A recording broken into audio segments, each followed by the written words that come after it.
بسم اللہ الرحمن الرحیم۔ آج ہم سورہ آل عمران کی سبق ڈسکرپشن مکمل کر لیں گے انشاءاللہ۔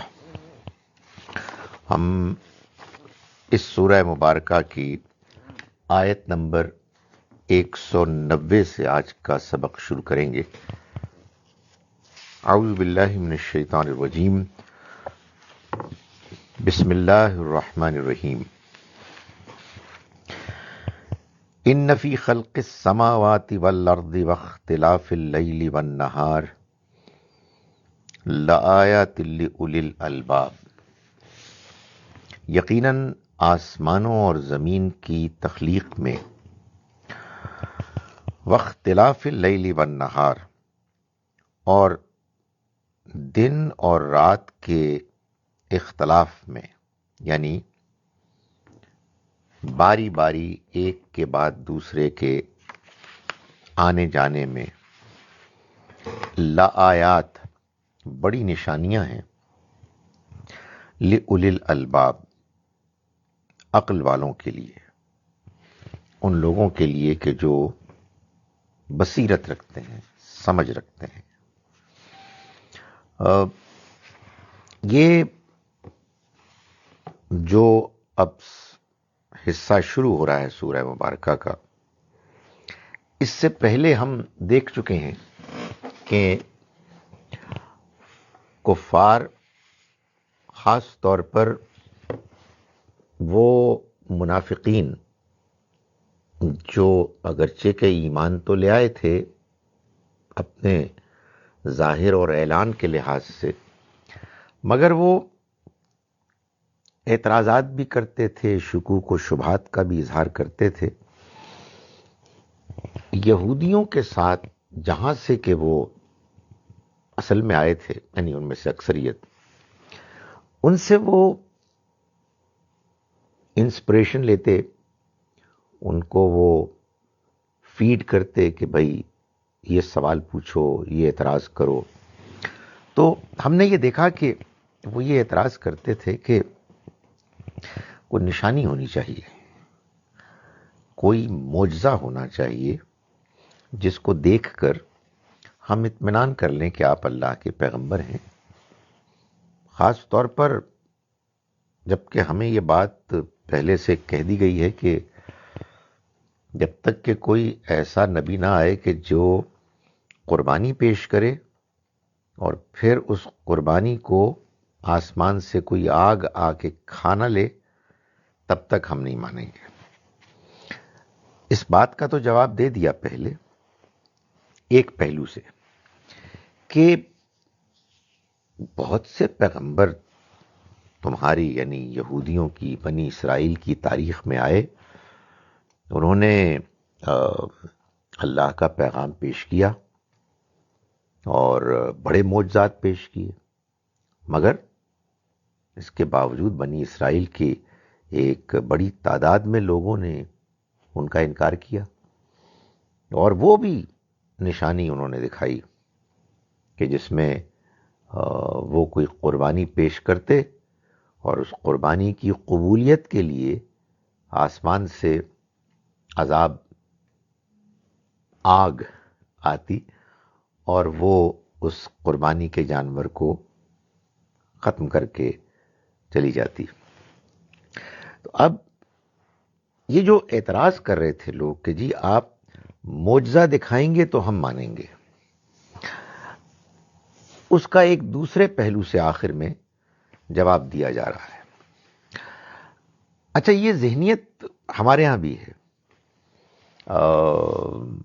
مسلمانوں کے ہاں، چونکہ ایک بڑی تعداد میں لوگوں کو یہ بات بتا دی گئی ہے کہ اصل میں پیغمبر کو ماننے کا جو وجہ جو بنتی ہے بڑی، یہ سوال پیدا ہوتا ہے کہ کیوں مانے۔ ایک تو یہ ہے کہ ہم ٹریڈیشن میں سنتے چلے آ رہے ہیں تو ہم نے مان لیا، لیکن ایک بڑی اہم بات کی جاتی ہے، وہ یہ ہے کہ پیغمبر معجزے پیش کرتے ہیں۔ معجزے یعنی میریکلز، ما فوق الفطرت کچھ چیزیں ہوتی ہیں اور سارے لفظ اس کے لیے مشکل ہیں. محیر العقول یعنی عقل کو دنگ کر دینے والی، ناقابل فہم، ان ایکسپلینیبل کچھ چیزیں ہیں جو ان سے سرزد ہوتی ہیں. تو جب وہ ان سے سرزد ہوتی ہیں تو بس پھر آپ مان لیں کہ وہ پیغمبر ہیں. اچھا، اب یہ بات ہی بالکل غلط ہے. پیغمبر کے ماننے کی یہ وجہ ہوتی ہی نہیں ہے. لیکن جب آپ اس طرح کی غلطی کرتے ہیں تو آپ دیکھیں پھر پے در پے غلطیاں کرتے ہیں. پھر کیا ہوتا ہے؟ پھر یہ ہوتا ہے کہ اب ہمارے ہاں تو خیر یہ طے ہے، اللہ کا شکر ہے کہ اللہ کے پیغمبر محمد صلی اللہ علیہ وسلم اللہ کے آخری پیغمبر ہیں، اور اس بات پر تو اتفاق ہے. کوئی اور نبی نہیں آئے گا، کوئی اور رسول نہیں آئے گا. مگر یہ کہ لوگوں کی تسلی نہیں ہوتی اس بات پر. یعنی ایک جانب یہ لوگوں کا نظریہ ہے، اور دوسری جانب اور ہم میں سے بہت سے مسلمان ہیں کہ جو ان لوگوں کو کہ جو کسی اور بعد میں آنے والے نبی کو مانتے ہیں بہت سخت کنڈیم کرتے ہیں. مگر دوسری جانب بہت سے لوگوں کی تسلی نہیں ہوتی. وہ کہتے ہیں نہیں، کچھ نہ کچھ تو ہونا چاہیے، کچھ ہستیاں، کچھ بزرگ تو آنے چاہیے. چنانچہ وہ کہتے ہیں جی بڑے ولی آتے ہیں اور اللہ والے ہوتے ہیں، اور پیغمبر تو خیر نہیں ہوتے، وہ تو ہو ہی نہیں سکتے، لیکن بہرحال وہ بھی اللہ کی طرف سے ہی ہوتے ہیں. تو اب ان کو کیسے مانیں؟ تو کہتے ہیں ان کی ہوتی ہے کرامتیں. یعنی یہ معجزے ہیں، وہ کرامتیں. وہ ظاہر ہے ایک لفظ کا فرق تو کرنا ہی تھا. معجزہ تو نہیں آپ کہہ سکتے، اس لیے کہ وہ تو پیغمبروں کے ساتھ خاص ہوتا ہے. تو وہ کوئی انسان اگر کوئی غیر معمولی واقعہ کر دے تو بس وہ ولی ہے. بلکہ کہتے ہیں ولی کامل ہے. ابھی میں کل ہی کوئی کلپ کسی کی دیکھ رہا تھا کہ کوئی بیچاری بچی تھی، اس کے بازو سے ایک چین نکالی ایک صاحب نے، اور ایک صاحب تقریر کر رہے ہیں کہ جناب یہ ہیں ولی کامل وغیرہ وغیرہ. تو یہ ایک مائنڈ سیٹ ہے کہ آپ نے اگر کسی اللہ کے بندے کو اللہ کی طرف سے آیا ہوا ماننا ہے، چاہے پیغمبر کی حیثیت سے مانے اور چاہے ولی کی حیثیت سے مانگیں. اینڈ آنیسٹلی اگر آپ you go into the details تو آپ کو محسوس ہوگا کہ لوگ ان دونوں میں کوئی خاص فرق بھی نہیں کر سکتے. تو پھر آپ کو ماننا ہوگا کچھ ایسے واقعات کی بنیاد پر کہ جو میریکلز ہیں، ان ایکسپلینیبل ہیں. تو اللہ تعالیٰ نے فرمایا کہ یہ جو نشانیاں ہیں، یہ جو معجزے مانگ رہے ہیں، یہ حقیقت ہے کہ یہ کتنی عجیب بات ہے. یہ مطالبہ کرنے والے یہ جو مطالبہ کر رہے ہیں یہ بالکل بے بنیاد مطالبہ ہے. رائٹ ہینڈ ہے میرا جی. فرمایا کہ اصل بات یہ ہے کہ آسمانوں اور زمین کی تخلیق میں اور رات اور دن کے ایک دوسرے کے آگے پیچھے آنے جانے میں بڑی نشانیاں ہیں عقل والوں کے لیے، وہ جو اپنی عقل کو استعمال کرتے ہیں، جو صاحب بصیرت ہیں. یہ فیکٹ ہے کہ دنیا میں ہم جب روٹین میں زندگی گزارتے ہیں تو وی ٹیک تھنگس فار گرانٹیڈ. ہم سمجھتے ہیں کہ بس یہ ہو رہا ہے، صبح ہونی چاہیے، شام ہوتی ہے، شام کو ہونا چاہیے، صبح ہوتی ہے، شام ہوتی ہے، یوں ہی زندگی تمام ہوتی ہے. یہ غور نہیں کرتے کہ کتنی حیرت انگیز چیز ہے. ہمیں دن کے اجالے کی ضرورت ہو اور دن آ جائے، ہمیں رات کے اندھیرے کی ضرورت ہو آرام کرنے کے لیے رات آ جائے. یہ آسمان اور یہ زمین جیسے یہ بنائے گئے ہیں، آسمان کے ستارے رات کے وقت کیا حیرت انگیز منظر پیش کرتے ہیں. چاند کس طرح سے طلوع ہوتا ہے، غروب ہوتا ہے، گھٹتا ہے، بڑھتا ہے، ہمارے مہینوں کے حساب کو بھی ہمارے لیے ممکن بناتا ہے. اور سورج کیا شاندار خدا کی طرف سے چراغ ہے جو نکلتا ہے، عروج کو پہنچتا ہے، ڈھلتا ہے، غروب ہوتا ہے.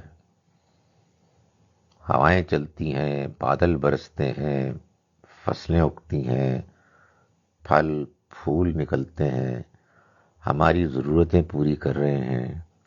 ہمیں بھوک پیاس لگتی ہے تو ہمارے اس بھوک پیاس کو پورا کرنے کے لیے یہ لگتا ہے کہ سارا نظام ہماری خدمت میں لگا ہوا ہے.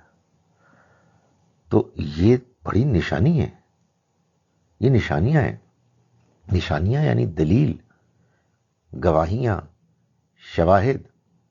کس چیز کی؟ کہ اس کا بنانے والا وہ بڑی قدرت رکھتا ہے. قدرت ہی نہیں رکھتا، وہ ہمیں پال رہا ہے. اس کی قدرت سے ہم پل رہے ہیں، ہماری ضرورتیں پوری ہو رہی ہیں. وہ بڑا رحم کرنے والا ہے، مہربان ہے. ہم اس میں سے کسی چیز کو ڈیزرو نہیں کرتے، مگر یہ نعمتیں ہمیں مل رہی ہیں. بڑا حکمت والا ہے.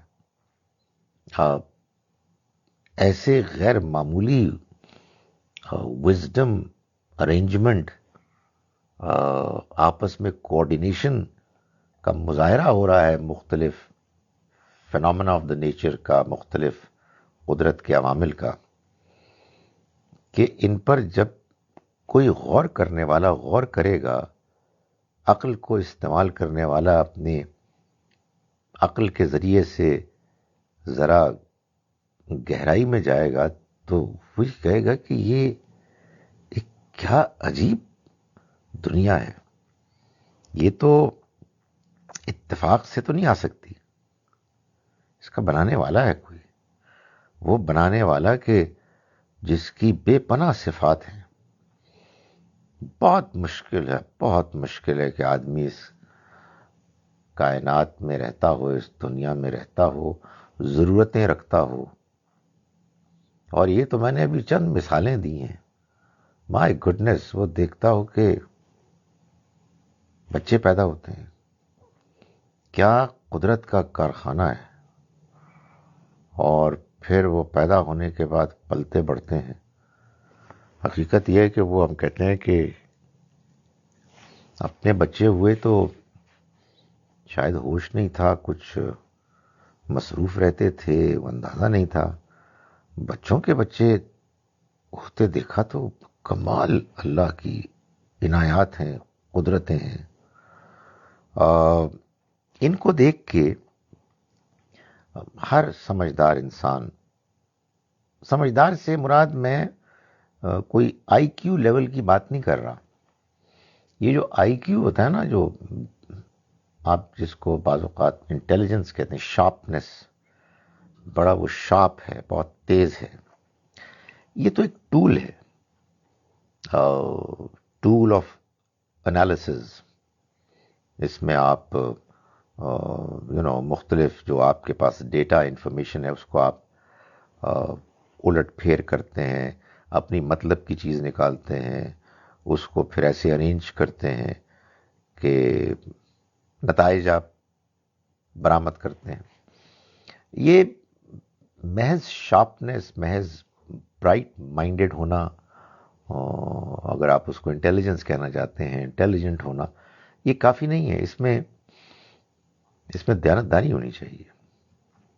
آپ کی مائنڈ، آپ کی عقل استعمال ہو دیانتداری کے ساتھ، آنیسٹلی.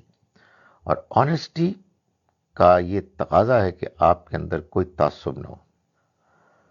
آپ نے عقل کے استعمال سے پہلے کچھ نتائج طے نہ کر لیے ہوں اپنے تجربے، جذبات، کسی تاثر کی وجہ سے.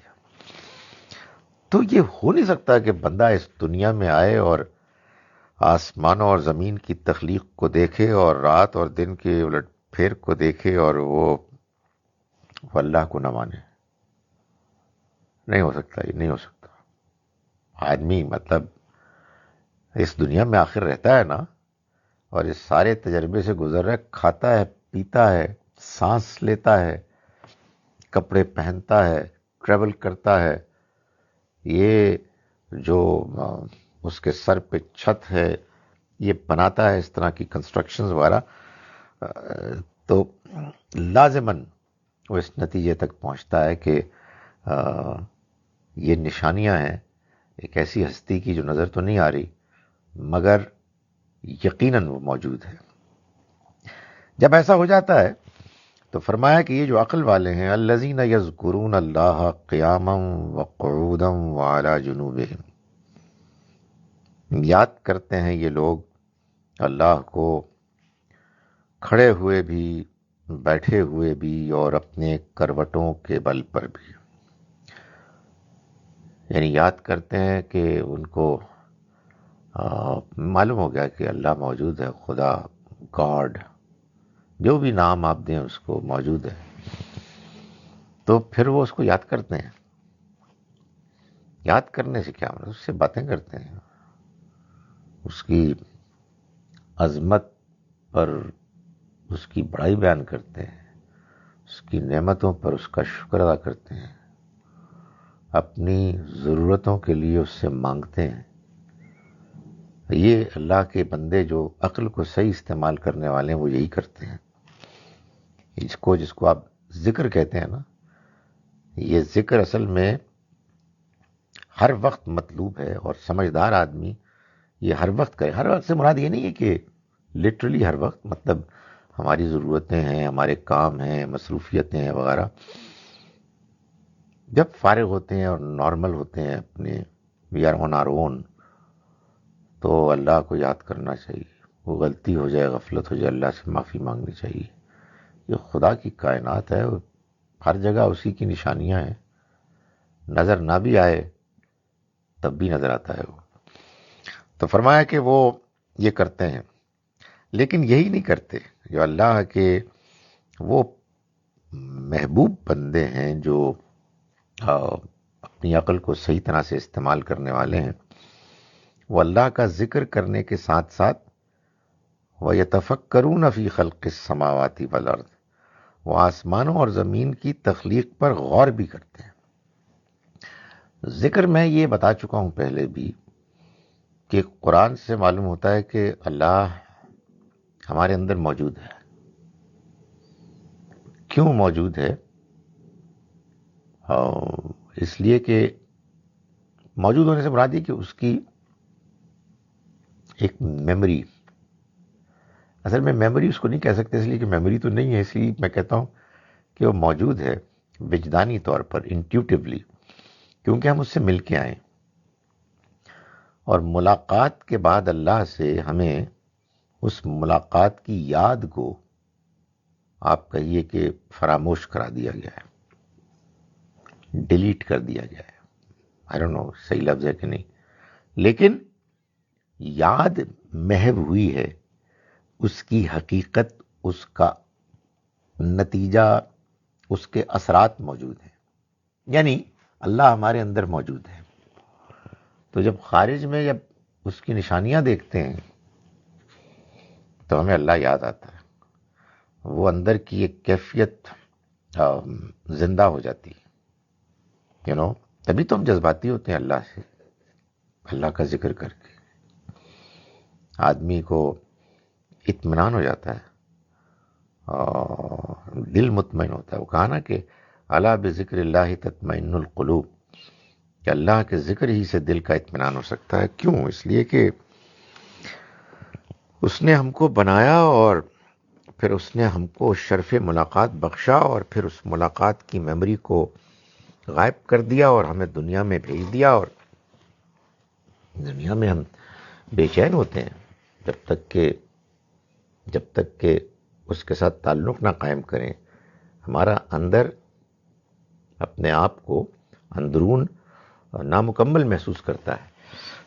ہم اس کو یاد کرتے ہیں اور فرمایا کہ یہ جو یاد کرتے ہیں عقل والے اس کو، وہ غور و فکر بھی کرتے ہیں آسمانوں اور زمین کی تخلیق پر۔ میں نے گزارش کی نا کہ مطلب یہ بڑی حیرت انگیز ہے چیز. The world we are living in is amazing, it's brilliant. غیر معمولی ہے یہ. یاد کرنا تو اصل میں یہ ہوا کہ ہم چونکہ اپنے اندر اس کو موجود ہے وہ پاتے ہیں اور وہ ملاقات کر کے آئے ہیں، تو یہ جو امیزنگ ہمارے ارد گرد کا نظام ہے، اسٹرکچر ہے، اس سے وہ اس ملاقات کی یاد ریوائیو ہو جاتی ہے. یاد پراپرلی کہیں نہ کہیں، یعنی وہ آدمی کو احساس ہونے لگتا ہے کہ نہیں وہ تو ہے، وہ موجود ہے. لیکن ساتھ ہی ساتھ جب یہ دیکھتا ہے انسان کی عقل میرے اندر صحیح اور غلط کا احساس، میری ضرورتوں کو پورا کرنے کے لیے یہ نظام،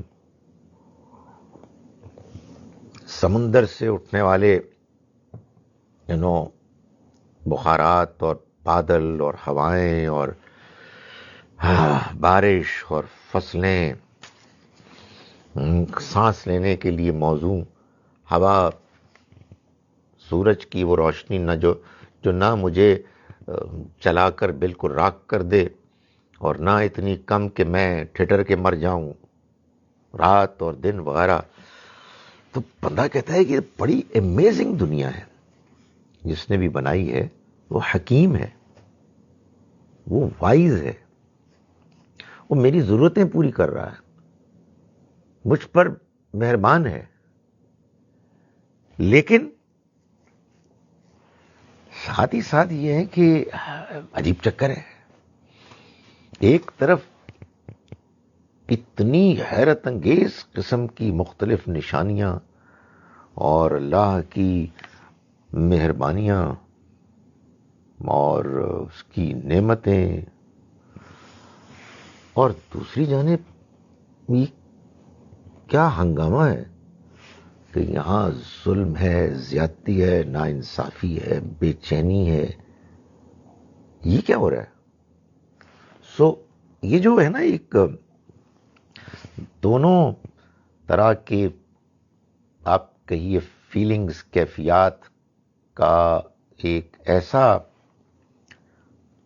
سائملٹینیسلی ایک ہی وقت میں موجود ہونا، یہ ایک بڑی آدمی کے لیے پریشان کن صورتحال ہوتی ہے. It's very perplexing. کیا یہ چکر؟ یہ امیزنگ ہے اور دوسری جانب ٹو سے دا لیسٹ یہ کنفیوزنگ ہے، بہت ڈس اپوائنٹنگ ہے. مطلب ایک بندہ دوسروں کو مار رہا ہے، اس کو پوچھنے والا ہی کوئی نہیں. لوگ جھوٹ بول رہے ہیں، دھاندلیاں مچا رہے ہیں اور دندناتے پھر رہے ہیں، بلکہ ان کو طاقت حاصل ہے اور نہ جانے کیا کیا کچھ ہو رہا ہے. So doesn't make sense, it's not making sense. تو آدمی جب غور کرتا ہے آسمانوں اور زمین کی تخلیق پر، تو بندہ کہتا ہے کہ ربنا ما خلقت ھذا باطلا، اے میرے رب تو نے اس کو باطل تو نہیں بنایا، بیکار، عبث، بے مقصد نہیں پیدا کیا. یہ کیسے ہو سکتا ہے؟ اگر یہ مان لیا جائے کہ یہ دنیا ہے اور ایسے ہی ختم ہو جائے گی اور بس اس کے بعد کچھ نہیں، آپ کو قبر میں دفنایا جائے گا اور اس کے بعد آپ کا خاتمہ بالخیر ہو گیا، آگے کچھ نہیں ہونا، یہ بڑی بیکار بات ہے. اب یہ تو ڈزنٹ میک سینس، انفیئر بھی ہے اور بالکل بیکار، یوزلیس، بے مقصد ہے. فرمایا کہ جو لوگ آسمانوں اور زمین کی تخلیق پر غور کرتے ہیں، رات اور دن کے آگے پیچھے ایک دوسرے کے آنے جانے پر غور کرتے ہیں اور بہت سی اس کی تخلیق کے کرشموں پر غور کرتے ہیں، تو وہ پکار اٹھتے ہیں ربنا ما خلقت ھذا باطلا، اے ہمارے رب تو نے اس کو بیکار بات نہیں بنایا. سبحانکا تو پاک ہے اس سے، تو پاک ہے اس کمزوری، اس عیب سے کہ تو کوئی باطل کام کرے. فقنا تو ہم کو بچا لے عذاب النار، آپ کے آگ کے عذاب سے. یعنی وہ اس نتیجے تک پہنچ جاتے ہیں کہ یہ ایسے ہی نہیں چلے گا. یہ جو ایک جانب غیر معمولی حکمتیں، رحمتیں، ربوبیتیں، قدرتیں نظر آ رہی ہیں، اور دوسری جانب بالکل ہی الٹ ایک خیر اور شر دونوں کا ایسا امتزاج دنیا میں نظر آ رہا ہے، کوئی نتیجہ نہیں نکل رہا. تو یہ زندگی ایسے ہی ختم نہیں ہونے والی، کوئی اور زندگی آنے والی ہے. تو پاک ہے اس سے کہ تو کوئی بیکار کام کرے، تو تو ہمیں آگ کے عذاب سے بچا لے. یعنی ظاہر ہے کہ اس کا نتیجہ یہ نکلنے والا ہے کہ جو آزادی انسان کو ملی ہے، جس کے غلط استعمال کے نتیجے میں وہ برائی کرتا ہے، اور اسی آزادی کو کچھ لوگ ٹھیک طرح سے استعمال کرتے ہیں، اس کا کوئی نتیجہ نکلے گا. خدا تعالیٰ یہ کر نہیں سکتا کہ ایک طرف ایسی بامقصد دنیا بنائے اور دوسری جانب اس کی بے مقصدیت سامنے آئے. تو ہمیں اس نتیجے کے برے پہلو سے بچا لے. جن لوگوں کو سزا ملے گی ان کی فہرست سے ہم کو نکال دے. ربنا انک من تدخل النار فقد اخزیتہ، اے ہمارے رب تو نے جن کو آگ میں داخل کر دیا تو نے تو ان کو رسوا کر دیا. وما للظالمین من انصار، اور ظالموں کا کوئی مددگار نہیں ہوگا. یعنی یہ تو بڑی وہ ہے، رسوائی کی بات ہوگی. الٹیمیٹ جو انسلٹ ہے اور انسان کے لیے ناکامی ہے، وہ یہ ہے کہ آدمی وہاں جا کے ناکام ہو جائے کہ جو یہاں کی زندگی کے بعد کا پروسیس ہوگا اکاؤنٹیبلٹی کا. فرمایا کہ ہمیں اس سے بچا لے، اور جو پکڑا گیا وہاں وہ مارا گیا، اور وہاں کوئی کسی کے کام نہیں آئے گا. معلوم یہ ہوا کہ یہ جو لوگوں کے ذہن میں ہے نا سفارش شفاعت، یہ ایبسولوٹ نانسنس ہے. یہ اس کی کوئی حقیقت نہیں ہے. اس لیے کہ اگر آپ سوچئے کہ خدا کے منصوبے میں یہ ہو کہ وہ بعض لوگوں کو بعض دوسرے لوگوں کے ساتھ تعلقات کی وجہ سے بچا لے گا، تو پھر کیا انصاف ہے بھائی. پھر ایک طرف یہ پرفیکشن نظر آ رہی ہے خدا تعالیٰ کے وجود میں، اس کی صفات میں، اور دوسری جانب اتنا بیکار کام کہ سارے ہنگامے کا نتیجہ یہ نکلے کہ جو لوگ غلط لوگ ہیں وہ غلط ہونے کے باوجود نہ پکڑے جائیں، نہ سزا پائیں، اس لیے کہ ان کے تعلقات اچھے ہیں، صحیح جگہ پیدا ہو گئے وغیرہ وغیرہ. تو فرمایا کہ نہیں، ظالموں کا کوئی مددگار نہیں ہوگا. ربنا اننا سمعنا منادیا ینادی للایمان، یا ہمارے رب ہم نے سنا ایک پکارنے والے کو کہ جو پکار رہا تھا ایمان کی طرف. ان آمنوا بربکم، کہ ایمان لے آؤ اپنے رب پر. فآمنا، تو ہم ایمان لے آئے.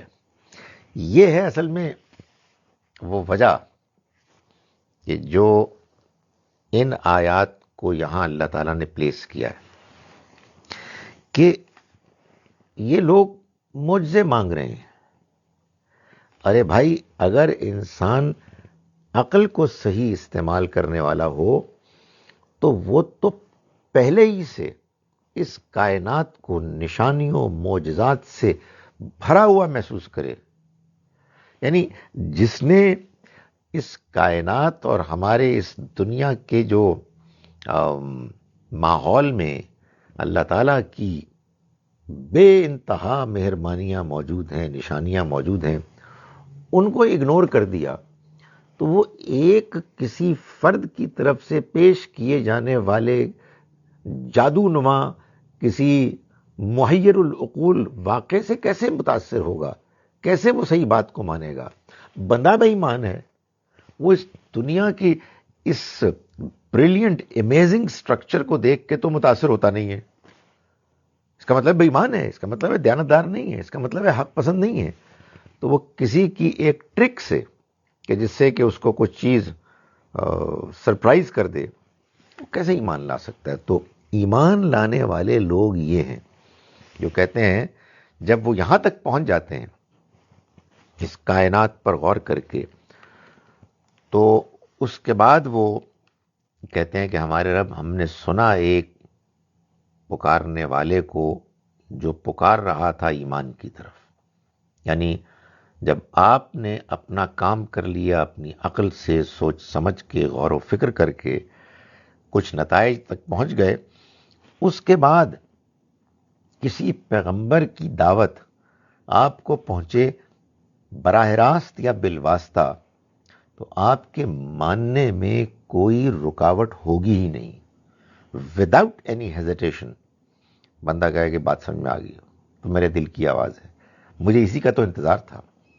تو فرمایا کہ اے ہمارے رب، ہم نے سنا ایک پکارنے والے کو جو پکار رہا تھا ایمان کی طرف کہ ایمان لاؤ اپنے رب پر، تو ہم ایمان لے آئے.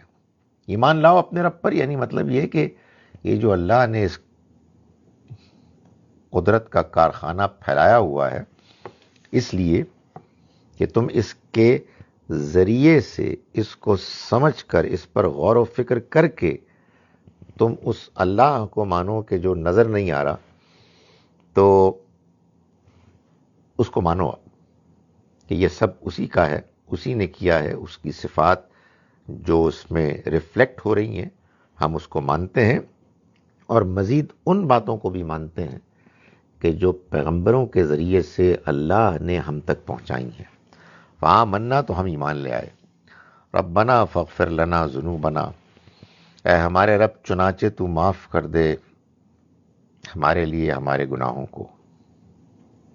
یعنی ظاہر ہے آدمی جب اس پر بات واضح نہیں ہوتی تو غلطیاں تو ہوتی ہیں، غلطیاں تو بعد میں بھی ہوتی ہیں. تو انسان کو جب اللہ کے ساتھ ایک صحیح تعلق قائم کرنے کا موقع ملتا ہے، تو ایک چیز کہ جو اس کے اوپر کافی غلبہ پاتی ہے وہ اس کے گناہوں کا اعتراف ہے، اس کی زیادتیوں کا، اس کے اوپر واضح ہونا ہے کہ یہ نہیں ہونا چاہیے تھا، یہ گڑبڑ ہو گئی ہے. تو چنانچہ اے ہمارے رب تو معاف کر دے ہمارے لیے ہمارے گناہوں کو، وکفر عنا سیئاتنا، اور دور کر دے ہم سے ہماری سیئات کو. یعنی جو لغزشیں چھوٹی ہوتی ہیں، ایک تو ہے نا بڑے گناہ، اور ایک بڑے گناہوں کے ساتھ ان کے ساتھ وہ چھوٹے گناہ ہیں جو بڑوں کی طرف لے جاتے ہیں، تو وہ سب پر معافی مانگتے ہیں. وتوفنا مع الابرار، اور ہمیں تو اپنے وفادار بندوں کے ساتھ موت دے. یعنی ہماری کمپنی صحبت بھی اچھے لوگوں کے ساتھ ہو اس دنیا میں بھی، اور آخرت میں ہم ان لوگوں کے ساتھ شامل ہوں کہ جو تیرے نیک وفادار بندے تھے. ربنا وآتنا ما وعدتنا علی رسولک، اے ہمارے رب تو دے ہم کو وہ کہ جس کا تو نے وعدہ کیا اپنے رسولوں کے ذریعے سے، رسولوں کی زبانی. ولا تخزنا یوم القیامہ، اور ہمیں قیامت کے روز رسوا نہ کیجیو. انک لا تخلف المیعاد، یقیناً تو وعدوں کی خلاف ورزی کرنے والا نہیں ہے. معلوم ہوا کہ آخرت میں جو ایک بڑی تکلیف دہ چیز ہوگی، ظاہر عذاب کی سختی تو اپنی جگہ پر، وہ ہے رسوائی.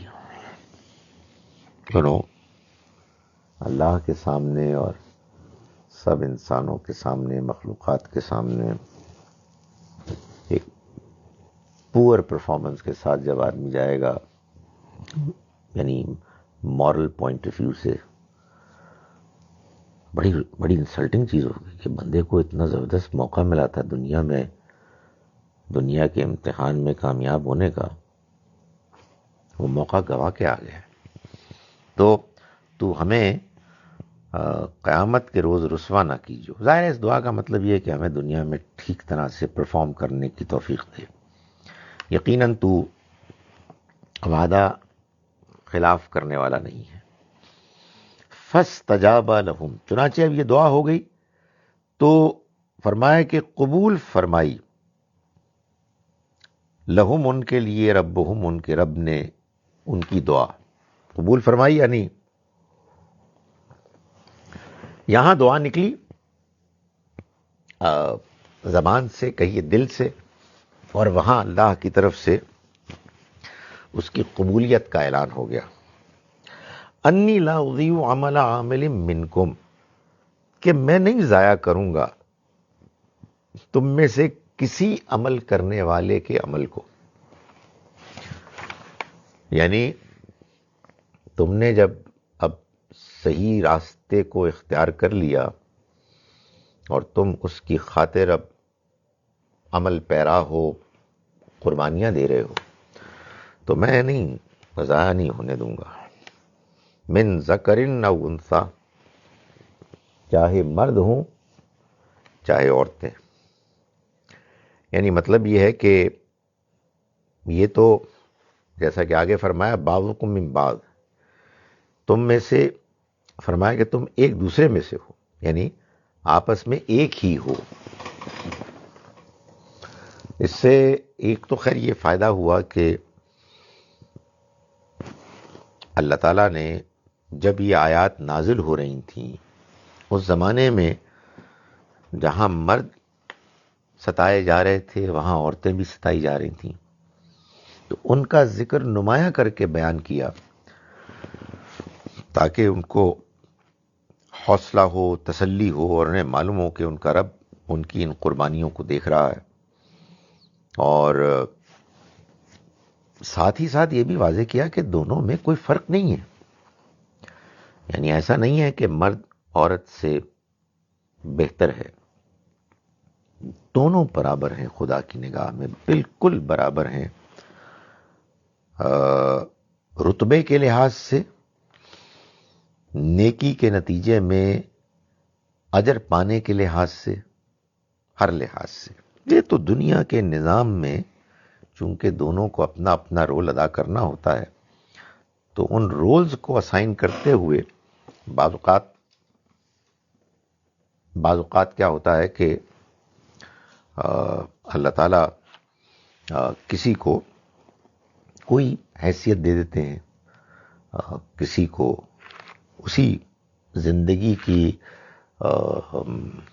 سسٹم کو چلانے کے لیے ایک دوسری حیثیت دیتے ہیں جو اپنی اپنی لحاظ سے بالکل قابل احترام ہوتا ہے۔ کوئی اس میں کوئی ایسی چیز نہیں ہے کہ جس پر کہ اپنے آپ کو کوئی کمتر سمجھے۔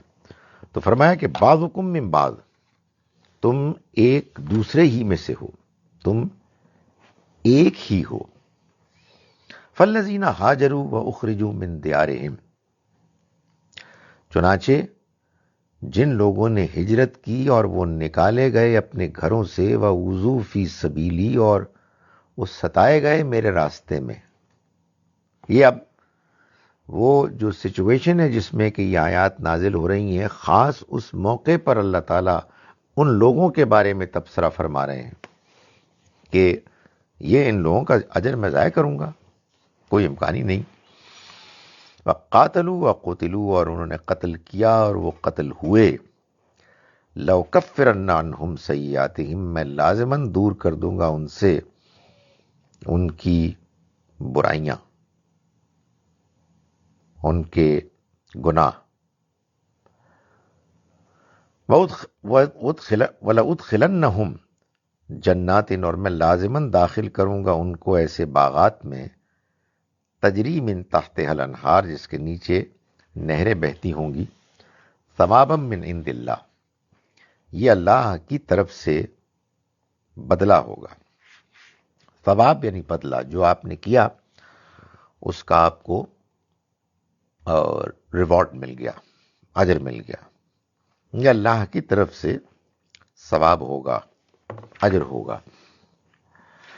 واللہ عندہ حسن الثواب، اور اللہ اسی کے پاس بہترین جزا ہے، یعنی اس کے پاس جو جزا بدلہ ہے وہ بہترین ہے۔ یعنی ابھی جو تم پر بیت رہی ہے، جن آزمائشوں سے تم گزر رہے ہو، اس سے گھبرانے کی ضرورت نہیں ہے، اس لیے کہ اللہ کے پاس اجر ہے اور وہ بہترین اجر ہے۔ لا یغرنک تقلب الذین کفروا، تمہیں ہرگز دھوکے میں نہ ڈالے ان لوگوں کا چلنا پھرنا، کفرو جنہوں نے کفر کیا، فی البلاد شہروں میں، بستیوں میں۔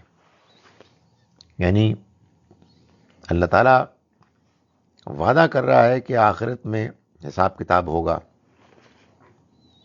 اہل ایمان سرخرو ہوں گے، جنہوں نے غلط رویہ اختیار کیا وہ پکڑے جائیں گے۔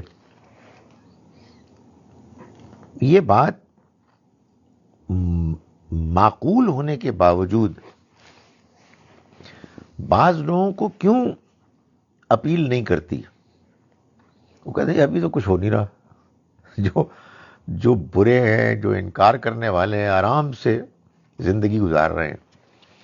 تو فرمایا کہ لا یغرنک تقلب الذین کفروا فی البلاد، تمہیں دھوکے میں نہ ڈالے ان لوگوں کا چلنا پھرنا جنہوں نے انکار کیا، ان کا چلنا پھرنا شہروں میں، متاع قلیل، یہ تھوڑا سا فائدہ ہے، یہ ذرا سا لطف ہے جو ان کو مل رہا ہے، یعنی چند دنوں کی بات ہے۔ ثم مأواہم جہنم، پھر ان کا ٹھکانہ جہنم ہوگا، بئس المہاد، اور وہ کیا ہی بری جگہ ہوگی۔ یعنی مطلب یہ ہے کہ اس موجودہ صورتحال سے مایوس نہ ہو، یہ وقتی صورتحال ہے۔ ہمارے ہاں بعض لوگ اس طرح کی آیات کو پڑھ کر یہ خیال کرتے ہیں کہ جو ہمارے برے حالات ہیں وہ تو ہیں وقتی،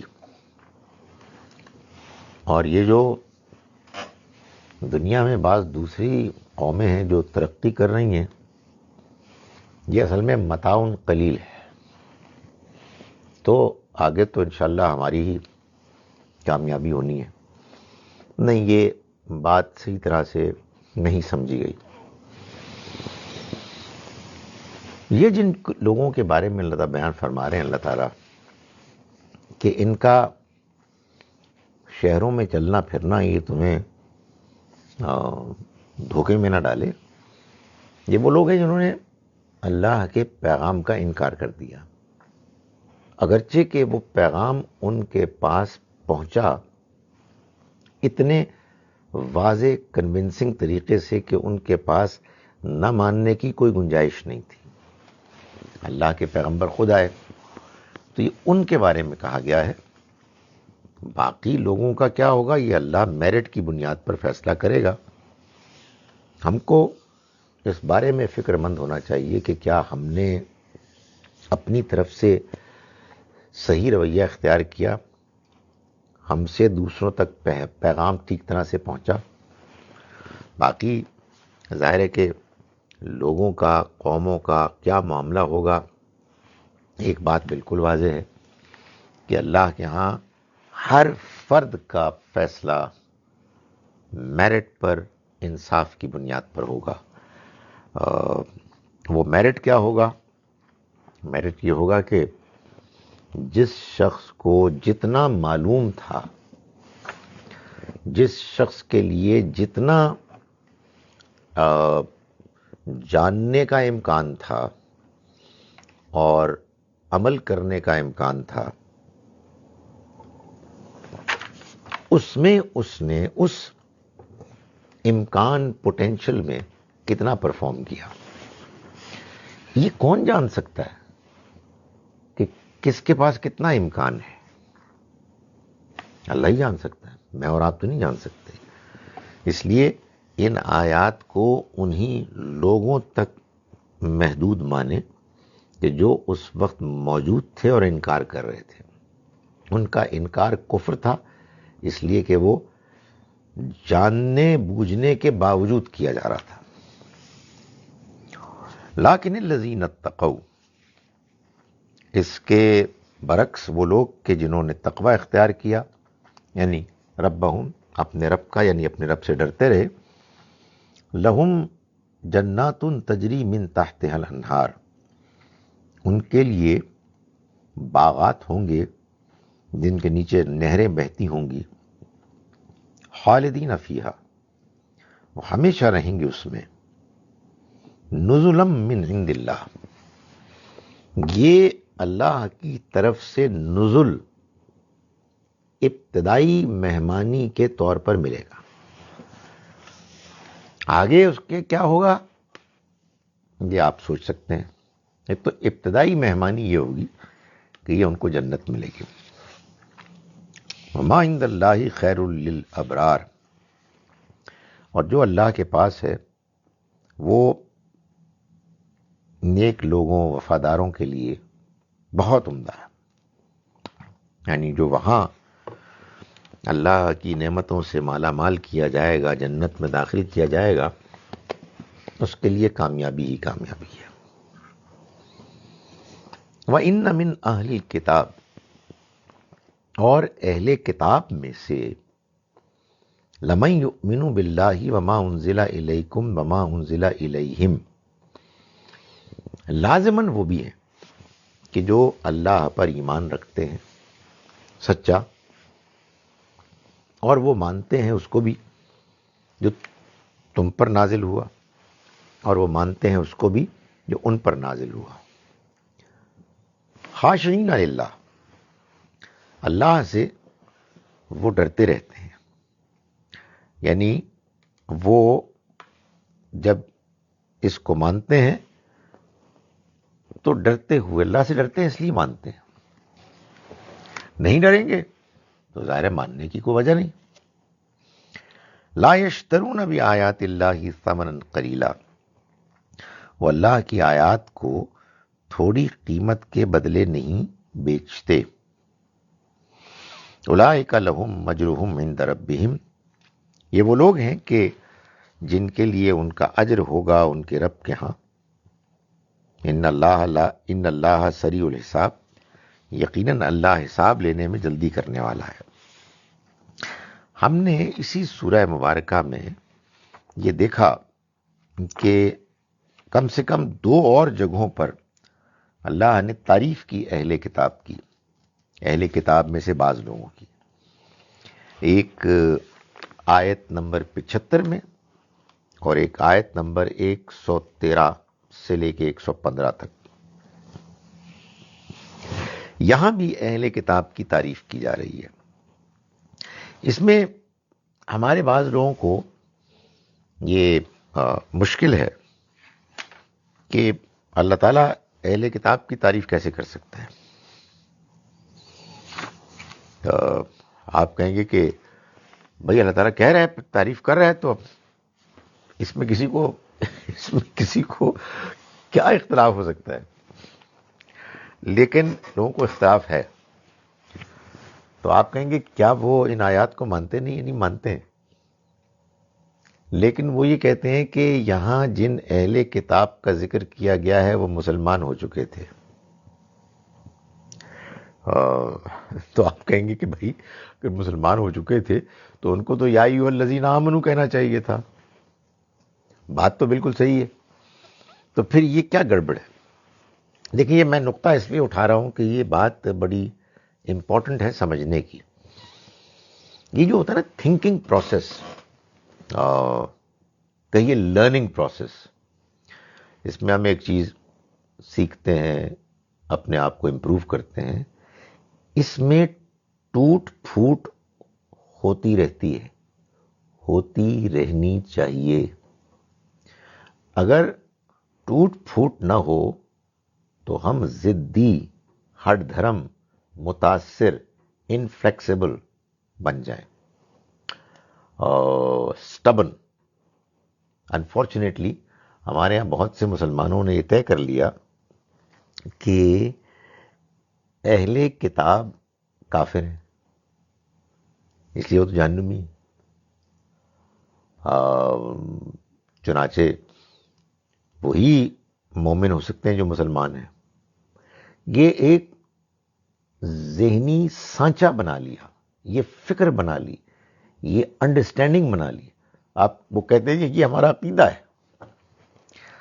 اب جب اللہ کی کتاب کہہ رہی ہے کہ اہل کتاب میں سے بھی اچھے لوگ ہیں، تو پھر اس کا کیا کریں گے؟ اس کو فٹ کریں گے. وہ کہیں گے جی یہ اصل میں وہ اہل کتاب تھے جو مسلمان ہو گئے تھے. حالانکہ بڑی آبویس سی بات ہے کہ بھئی اگر مسلمان ہو گئے تھے تو ان کو اہل کتاب کہنے کی ضرورت کیا ہے؟ وہ تو مسلمان ہیں. بھلا کبھی اللہ نے مشرکوں کو کہ جو مسلمان ہو گئے تو ان کو مشرک کہا تھا؟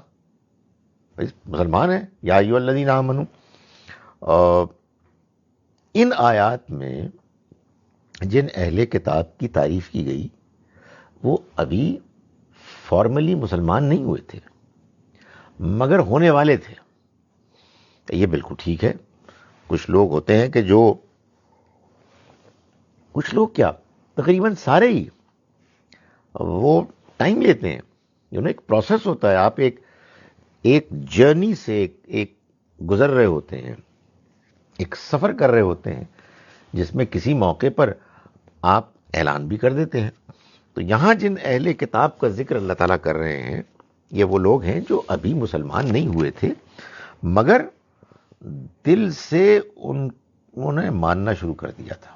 اب it was just a matter of time, کسی موقع پہ آ کے وہ ایمان لے آئے اور مشرف بالاسلام ہو گئے. یہ وہ لوگ تھے کہ جنہوں نے اللہ کی آیات کو نہیں بیچا تھوڑی قیمت کے بدلے. یہ میں پہلے بھی بیان کر چکا ہوں. اس کا مطلب یہ ہے کہ انہوں نے یہ نہیں کیا کہ بھائی مسلمان ہونے کے بعد ہم گویا کہ یہ اعلان کر دیں گے کہ یہ اللہ کے پیغمبر اور ان کے ساتھی یہ وہ لوگ ہیں کہ جن کو اللہ نے چن لیا ہے اور ہم ان کی بات مانیں گے. کیا فرق پڑتا ہے بھائی؟ اللہ کا پیغام اگر ان کے پاس آیا ہے تو ہم ان کی بات مان لیں گے. ہمارے اندر یہ کوئی مسئلہ ہے ہی نہیں کہ ہم لازماً اپنی چودراہٹ، اپنے آپ کو بہتر منوانا، اس پر بضد ہو جائیں. یہی مسلمانوں کو بھی کرنا چاہیے. خواہ اس مشکل میں کیوں اپنے آپ کو ڈال رہے ہیں کہ جی ہم ہی سپیریئر ہیں؟ اللہ کی کتاب کے آگے سرنڈر کریں، جو بات سمجھ میں آتی ہے اس کو مان لیں. فرمایا یا ایھا الذین آمنوا، یہ آخری آیت ہے سورہ مبارکہ سورہ آل عمران کی. یا ایھا الذین آمنوا، اے ایمان والو، اصبروا، صبر کرو، یعنی ثابت قدم رہو. تمہارا مقابلہ معلوم ہے نا، دوسرے حصے میں غزوہ احد ہے اور اس کا بیان ہے اور یہ کشمکش جاری ہے. تو فرمایا کہ بی اسٹیڈ فاسٹ، ثابت قدم رہو. یعنی اللہ نے یہ تو طے کیا ہوا ہے کہ تم کامیاب ہوگے، لیکن بہرحال اس کامیابی کو حاصل کرنے کے لیے تمہیں صحیح رول ادا کرنا ہوگا. ثابت قدم رہو، صابرو، اور دشمن کے مقابلے میں زیادہ اپنے آپ کو فرم رکھو، اپنے موقف پر قائم رکھو. ورابطو، اور تیاری پکڑے رہو. یہ جو دشمن کے خلاف تیاری ہے، اس کا ایک حصہ وہ ہے کہ جو صابرو میں آیا، ان کے مقابلے میں زیادہ اپنے آپ کو مضبوط رکھو، پامردی دکھاؤ. اور دوسرا ہے رابطو، یعنی تم تیار رہو. اس میں خاص طور پر جو مٹیریل ہے پریپریشن، اس کا ذکر ہے. واتقوا اللہ، اور اللہ کا تقوی اختیار کرو، اللہ سے ڈرتے رہو. اللہ کو حاضر ناظر جان کے اس کی فرما برداری کرو، اس کی حدود کے اندر رہو، لعلکم تفلحون، تاکہ تم کامیاب رہو۔ میں آپ کے سامنے ان آیات کا ترجمہ ایک مرتبہ پھر پڑھ رہا ہوں، اس سے پہلے کہ آپ مجھ سے کوئی سوال کریں۔ ہم نے آج آیت نمبر 190 سے اپنے سبق کا آغاز کیا۔ بسم اللہ الرحمن الرحیم۔ ہم شروع کرتے ہیں اس اللہ کے نام کے ساتھ جس کی رحمت بے پناہ ہے، جس کی عنایت ہمیشہ کے لیے ہے۔ ان فی خلق السماوات والارض، یقیناً آسمانوں اور زمین کی تخلیق میں، واختلاف اللیل والنہار، اور رات دن کے ایک دوسرے کے آگے پیچھے آنے جانے میں، لآیات لأولی الالباب، بڑی نشانیاں ہیں اہل عقل کے لیے۔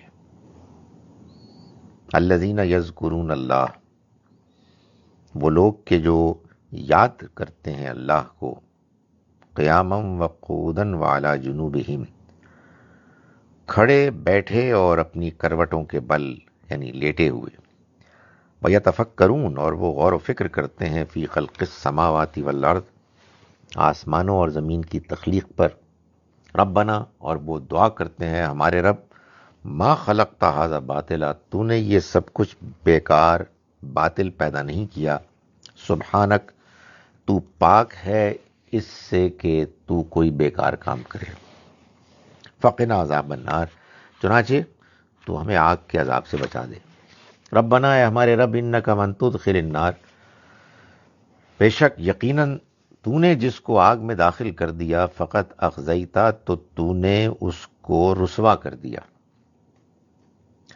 وما للظالمین من انصار، اور ظالموں کا کوئی مددگار نہ ہوگا، ربنا اننا سمعنا منادیا ینادی، اے ہمارے رب، ہم نے سنا ایک پکارنے والے کو پکارتے ہوئے، للایمان، ایمان کی طرف، ان آمنوا بربکم، کہ ایمان لاؤ اپنے رب پر، فآمنا، تو ہم ایمان لے آئے، ربنا فاغفر لنا، اے ہمارے رب چنانچہ تو معاف کر دے ہم کو، ذنوبنا، ہمارے گناہوں کو، معاف کر دے ہمارے لیے ہمارے گناہوں کو، وکفر عنا سیئاتنا، اور دور کر دے ہم سے ہماری برائیوں کو، توفنا مع الابرار، اور تو ہمیں نیک لوگوں کے ساتھ وفات دے، ربنا وآتنا ما وعدتنا، ہمارے رب تو ہمیں دے وہ کہ جس کا تو نے وعدہ کیا ہم سے، علی رسولک، اپنے رسولوں کی زبانی، ولا تخزنا یوم القیامہ، اور ہمیں قیامت کے دن رسوا نہ کیجیو، انک لا تخلف المیعاد، یقیناً تو وعدہ خلافی کرنے والا نہیں ہے، فاستجاب لهم ربهم، تو قبول کر لی ان کے لیے ان کے رب نے ان کی دعا، انی لا اضیع، یہ کہہ کے کہ میں ضائع نہیں کروں گا، عمل عامل منکم، تم میں سے کسی عمل کرنے والے کے عمل کو، من ذکر او انثی، چاہے وہ مرد ہو چاہے عورت، بعضکم من بعض، تم ایک دوسرے ہی میں سے ہو، تم آپس میں ایک ہی ہو، فالذین ہاجروا، چنانچہ وہ لوگ کہ جنہوں نے ہجرت کی، واخرجوا، اور نکالے گئے، من دیارہم، اپنے گھروں سے، واوذوا فی سبیلی، اور وہ اذیت دیے گئے میرے راستے میں، وقاتلوا وقتلوا، اور وہ انہوں نے قتل کیا، وہ لڑے اور قتل کیے گئے،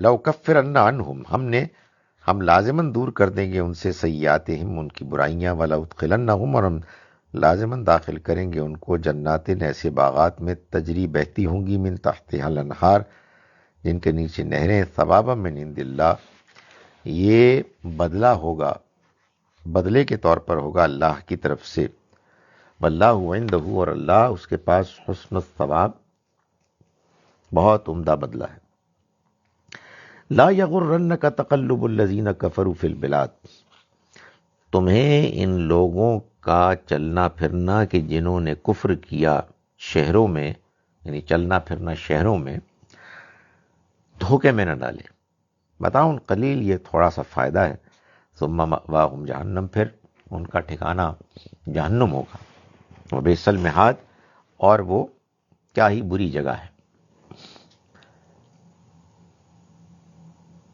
لیکن الذین اتقوا، اور اس کے برخلاف وہ لوگ جنہوں نے تقوی اختیار کیا، یعنی ڈرتے رہے ربہم، اپنے رب سے، لہم جنات تجری من تحتہا الانہار، ان کے لیے باغات ہوں گے ایسے جن کے نیچے نہریں بہتی ہوں گی، خالدین فیہا، وہ اس میں ہمیشہ رہیں گے، نزلا من عند اللہ، یہ ابتدائی مہمانی کے طور پر ان کو ملے گا اللہ کی طرف سے، وما عند اللہ خیر للابرار، اور جو اللہ کے پاس ہے وہ نیک لوگوں، وفاداروں کے لیے بہترین ہے، وَإِنَّ مِنْ أَهْلِ الْكِتَابِ، اور اہل کتاب میں سے بھی، لَمَن يُؤْمِنُ بِاللَّهِ، ایسے لوگ ہیں جو اللہ پر ایمان رکھتے ہیں، وَمَا أُنزِلَ إِلَيْكُمْ، اور اس پر بھی کہ جو تم پر نازل کیا گیا، وَمَا أُنزِلَ إِلَيْهِمْ، اور ان پر بھی کہ جو ان پر نازل کیا گیا، خاشعین للہ، اللہ سے ڈرتے ہوئے، لا یشترون بآیات اللہ ثمنا قلیلا، وہ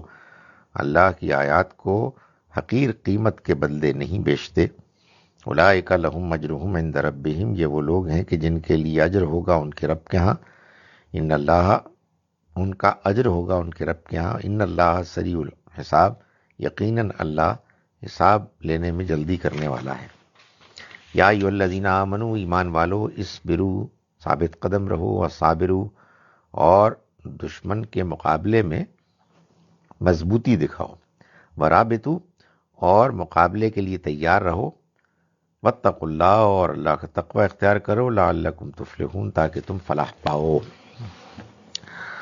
اقول قولی ھذا واستغفر اللہ لی ولکم۔ سوال دیکھتے ہیں اگر کچھ ہیں۔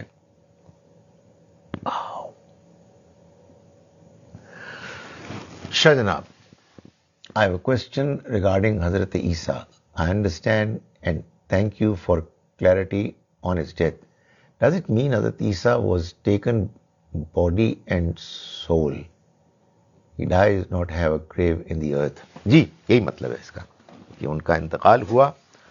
جو بات سمجھ میں آتی ہے سورہ آل عمران کی آیت نمبر 55 سے، اللہ نے ان کو دشمنوں کے ان ناپاک عزائم سے محفوظ کر لیا کہ جو یہ چاہتے تھے کہ ان کو سولی پر چڑھایا جائے، چنانچہ ان کو جسم اور روح دونوں کے ساتھ جیسے انتقال ہوتا ہے ان کا ہوا، اور اس دنیا سے اٹھا لیا گیا، چنانچہ ان کی کوئی قبر اس دنیا میں نہیں ہے۔ I have a question. چلیے تو ہو گیا۔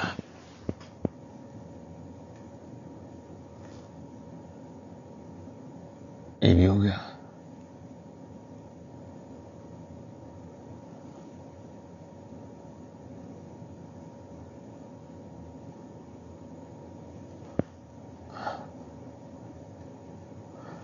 I just saw a clip in which a religious man is telling his audience that in a home where the wife uses her husband's bathroom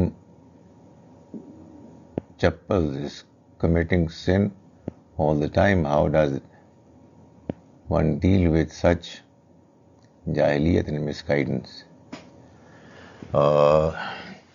یہ پورا کلپ اگر آپ دیکھ لیں تو آپ کی ہمت ہے،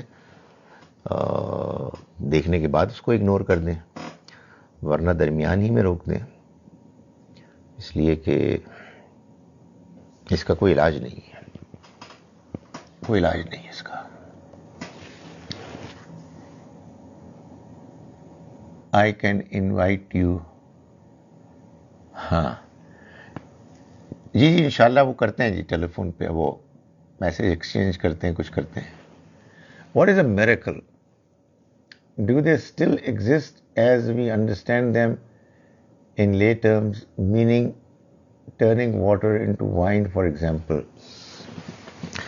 دیکھیں، جس کو ہم میریکل تو ظاہر انگلش میں ہے، معجزہ کہتے ہیں، اس کا مطلب یہ ہوتا ہے کہ وہ پیغمبروں کے ذریعے سے اللہ کی طرف سے ایسے واقعات کا رونما ہونا کہ جو ان کی تعلیمات کے علاوہ مزید ان کی دعوت، ان کے دعوے کے سچ ہونے کا ایک ایڈیشنل ثبوت بن جاتے ہیں۔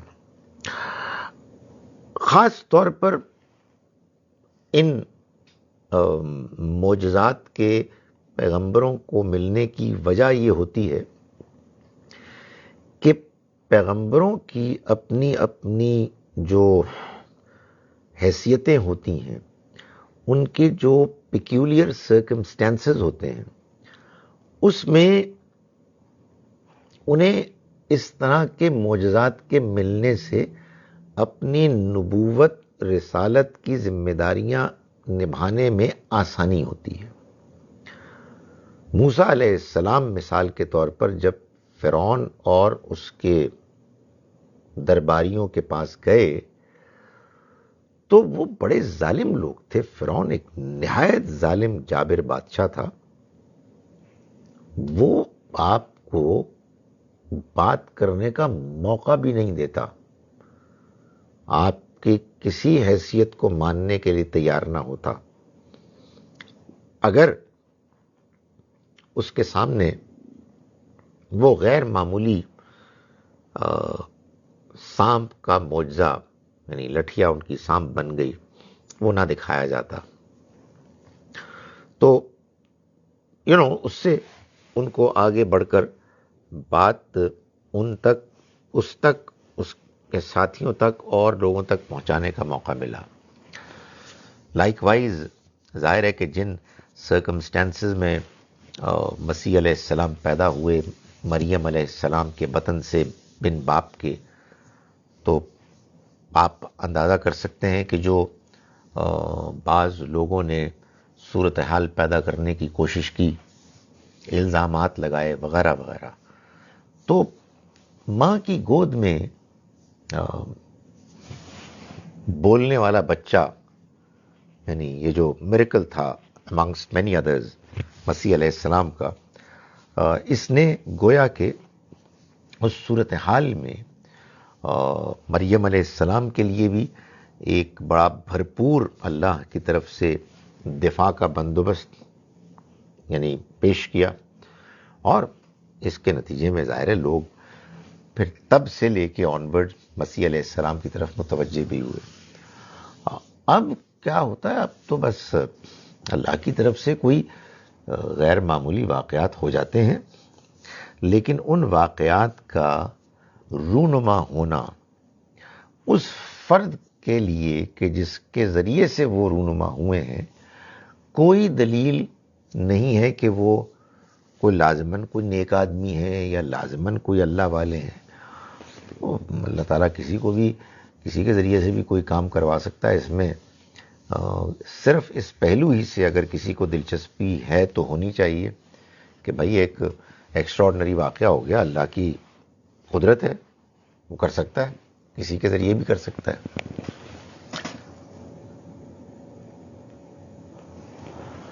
آسمانوں اور زمین کی تخلیق کا مطلب کیا کائنات کی تخلیق ہے؟ ہاں جی، یہی مطلب ہے، لیکن کائنات میں ہم کو تو جو غیر معمولی اس کا پہلو نظر آتا ہے وہ آسمان اور زمین ہے، جو ہر آدمی کی ایکسس میں، ہر آدمی اس کو دیکھ سکتا ہے۔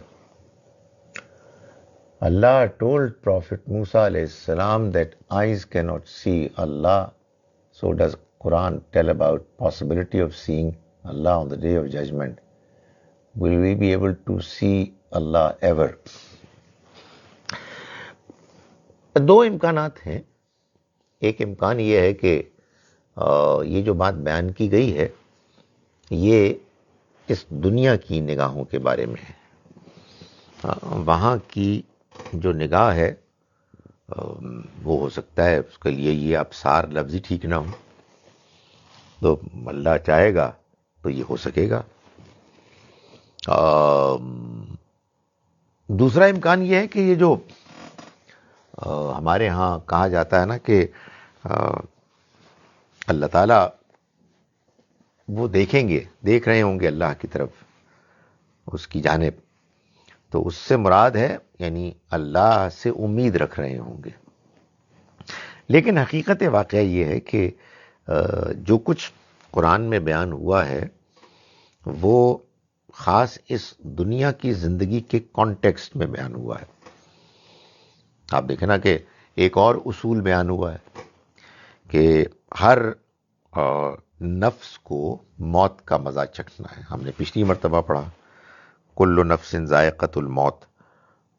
تو ظاہر ہے کہ اس سے آخرت کی زندگی میں ہمیشہ کی زندگی ملنے کی نفی نہیں ہو سکتی، اس لیے کہ وہ ایک نئی دنیا ہوگی نئے قوانین کے ساتھ.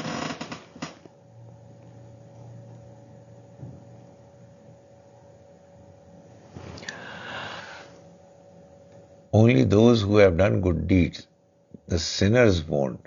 I remember reading in the Quran. سمجھ میں نہیں آیا، کچھ آپ کی آپس میں گفتگو چل رہی شاید. میں سے جو آپ پر ایمان لے آئے تھے ان کو اللہ نے اہل کتاب کیوں کہا؟ وہ تو الذین آمنوا ہو گئے تھے.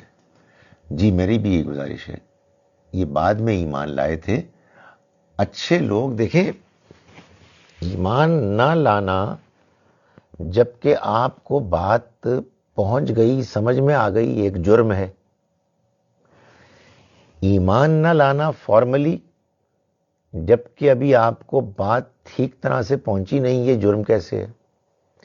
تو اگر کوئی شخص اچھے کام کر رہا ہے لیکن کسی وجہ سے اس تک بات نہیں پہنچی تو اس کو تو ہم بلیم نہیں کر سکتے نا، مورد الزام نہیں ٹھہرا سکتے.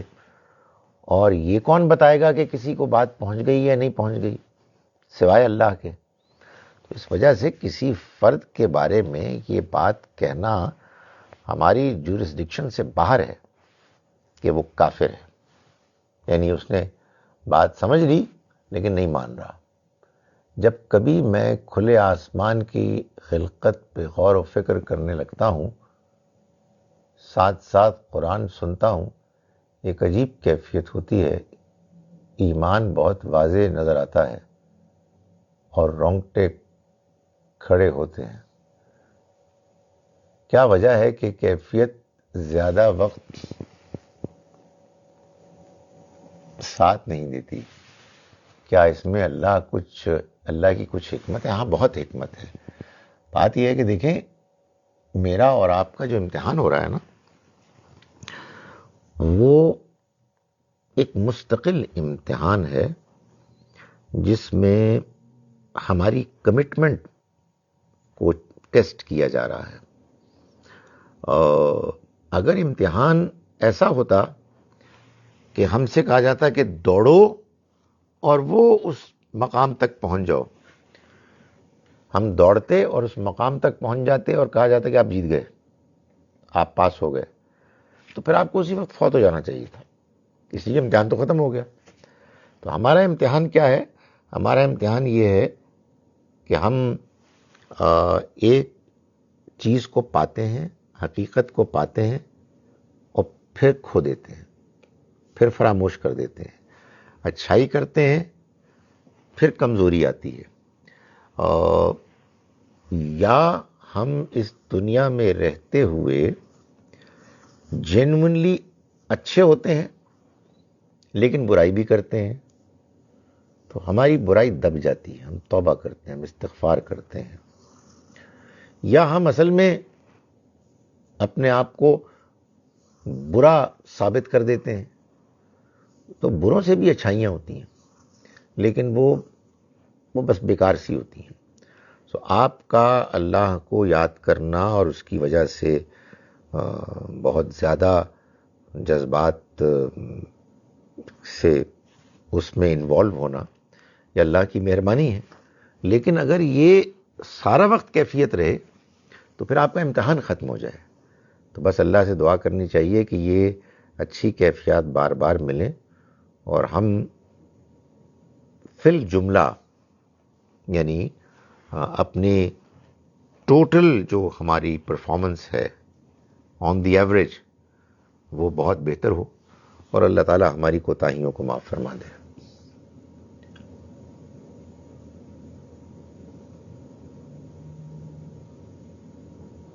دیکھیں جی، جب کبھی آنا ہوگا انشاءاللہ. Just minute. نماز کے دوران کبھی کبھی بہت عجیب سے خیالات آ جاتے ہیں ان سے کیسے بچا جا سکتا ہے؟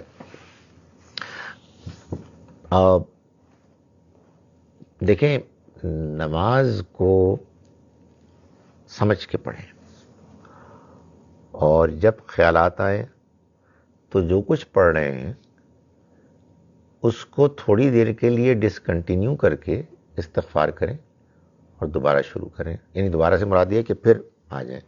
یعنی آپ نے کہا الحمدللہ رب العالمین الرحمن الرحیم مالک یوم الدین، کچھ خیالات آئے تو آپ رک جائیں، اللہ سے معافی مانگیں، استغفار کریں، پھر آگے چلیں. ایاک نعبد و ایاک نستعین. اور نماز کے بارے میں جان لیں کہ نماز کے دو حصے ہیں. ایک وہ ہے کہ جس کو لازماً عربی میں پڑھنا ہے، جیسے سورہ فاتحہ قرآن کا ایک حصہ، اللہ اکبر، سمیع اللہ لمن حمدہ، ربنا لک الحمد، اور السلام علیکم ورحمۃ اللہ. باقی آپ پر ہے، آپ پر چھوڑ دیا گیا آپ کیا پڑھتے ہیں. تو جو آپ کی زبان ہے، جو آپ کو سمجھ میں آتا ہے، اس میں آپ پڑھیں، آپ اللہ سے بات کریں، اس سے معافی مانگیں، اس کا شکریہ ادا کریں، اس کی بڑائی بیان کریں. تو امید ہے کہ انشاءاللہ خیالات آنے کم ہو جائیں گے. میں نے یہ نہیں کہا کہ ختم ہو جائیں گے، نہیں، وہ رہتے تو ہیں لیکن آپ فائٹ کر سکیں گے.